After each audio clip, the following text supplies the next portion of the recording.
Hello and good afternoon, I'm Lance Byer. And I'm Brendan Bluckley, and this is PVTV News, and our first story today is about Hurricane Harvey. More than 4 states were hit by Hurricane Harvey, creating mass destruction. This hurricane took thousands of homes, businesses, and lives. Since the storm hit, everyone has been wondering about how this will affect the economy. According to data from risk modeler NK Research, cited by Bloomberg, the hurricane could cause up to $75 billion in economic loss. Harvey has added to the extreme oversupply of crude oil, and that could lead to further divergence between crude and gasoline prices. Along with that, the Midwest will likely have their gas prices move up to about 25 cents a gallon. Along with that, phone companies offered free talk, text, and data usage for hurricane victims. T-Mobile made it free to call and text from the U.S. to the Bahamas and every hard-hit area. They waived the roaming call and text fee for customers. They also offered free calling, texting, and unlimited data for Florida customers that don't have T-Mobile One. Verizon also did the same for its customers that were in the affected areas. AT&T participated too, but limited it to a certain time. Well, that was very nice of them. Moving on to chickens. Wanting to improve the chicken raising laws, the organic industry is suing the government to do so. They demand that the U.S. Department of Agriculture accepts new rules that require organic egg producers to give their chickens more room to roam. A man stated that, "We keep the chickens from being taken by predators and they do the rest." This change would force large-scale producers like Herbuck's Poultry Ranch to sell their eggs simply as cage-free due to them not being able to meet the requirements.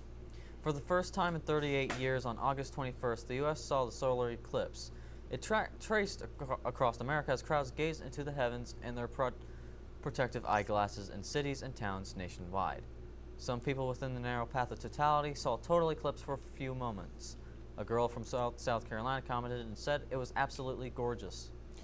Alleged theft is no laughing matter, but it is made slightly more lighthearted when the arresting officer happens to be dressed as Batman. Damon Cole, a Fort Worth, Texas police officer who dresses up as superheroes for charity, was participating in a child safety event as the Bat-Caped Crusader at a local Walmart when a man walking out the door set off the security alarms. When the man kept walking across the parking lot, Batman was in hot pursuit. Cole stopped the man at his car and identified himself as a police officer, asking about the alarm. The man initially insisted that he wasn't hiding anything. However, he admitted that he had stole 4 DVDs, including the Lego Batman movie, for his son's birthday. The suspect then asked if he could take a selfie with Cole because it's not every day that you're arrested by Batman. Cole was more than happy to oblige. Leaders of the U.S. Senate Finance Committee reached an agreement to finance a federal insurance program for millions of low-income children and pregnant women. Senator Orrin Hatch and Senator Ron Wyden said that the agreement would provide money for Children's Health Insurance Program, also known as CHIP, for 5 years.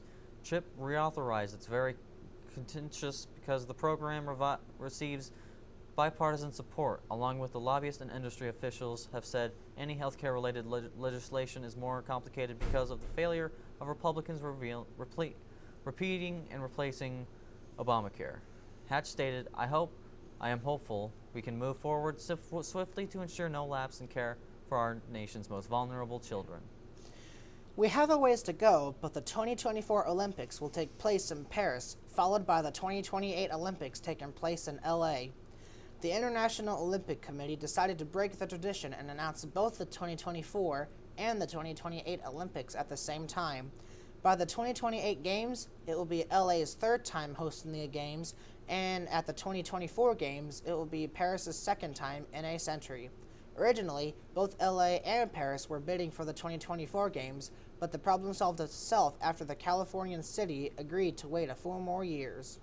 Netflix is driving the Magic School Bus back into your home. The show is getting a Netflix reboot called The Magic School Bus Rides Again, and the cast is making internet fans go wild. Actress Lily Tomlin is returning to her original role as Miss Frizzle, except this time her character is joined by her younger sister Fiona, who is voiced by Kate McKinnon, another female comedic actress. The release date was September 26th. Ronald Leggett says he is now a 49ers fan for life after receiving a surprise package from the 49ers themselves. He was searching for lottery tickets outside the Singing Oil gas station when a stranger approached him and offered him $5 to pour a cup of coffee on his head while the stranger shot video. The stranger, later identified as a member of the township's large Orthodox Jewish community, then asked Leggett to pour a second cup on his head for additional change. This cruel joke went viral after several social media posts saw the shooting video of Leggett telling the story. The Lakewood Police Department investigated the incident, but determined it was not criminal in nature and did not file charges. But that didn't stop the community from rallying around Leggett. He was put up in a hotel room after enough money was raised for him, and apparently on Friday, he was presented with a gift from the San Francisco 49ers. Steve Brigham, a minister who helped lead Lakewood's tent city and a homeless advocate, said in a YouTube video that the 49ers called him and wanted to help Leggett. Since he was wearing a faded 49ers jacket, the team sent him a brand new jacket and other team gear. A spokesman for the 49ers, Bob Lunge, confirmed to the New Jersey Advance Media that the team sent Leggett the package. It took 90 years for Thea Murphy to get on a horse, but about 30 seconds to fall in love, reports the SF Chronicle.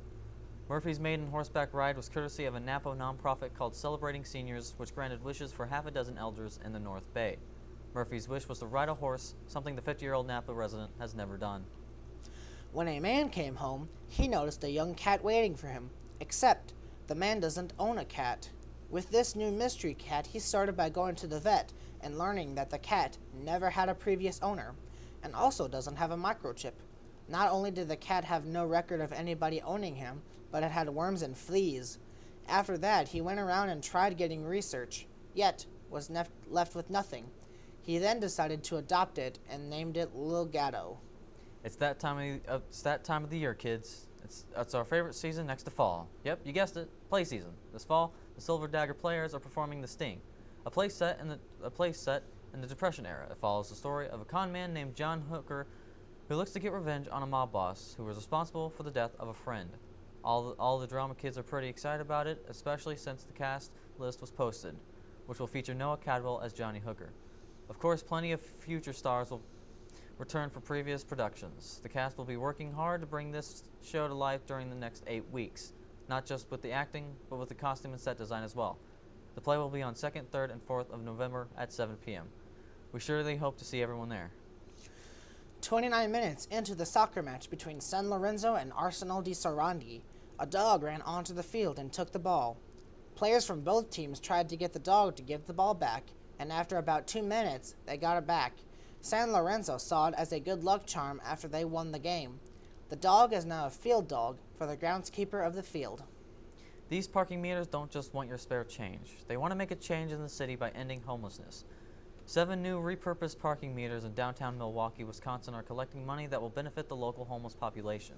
The golden meters are eye-catching because they are shaped like keys and are positioned in highly visible areas near restaurants and stores on busy Wisconsin Avenue and on the Marquee University campus. 100% of the money collected by the meters, which were created by a local partnership campaign called Key to Change, will go towards Housing First and assistance programming orchestrated by the Milwaukee County Housing Division.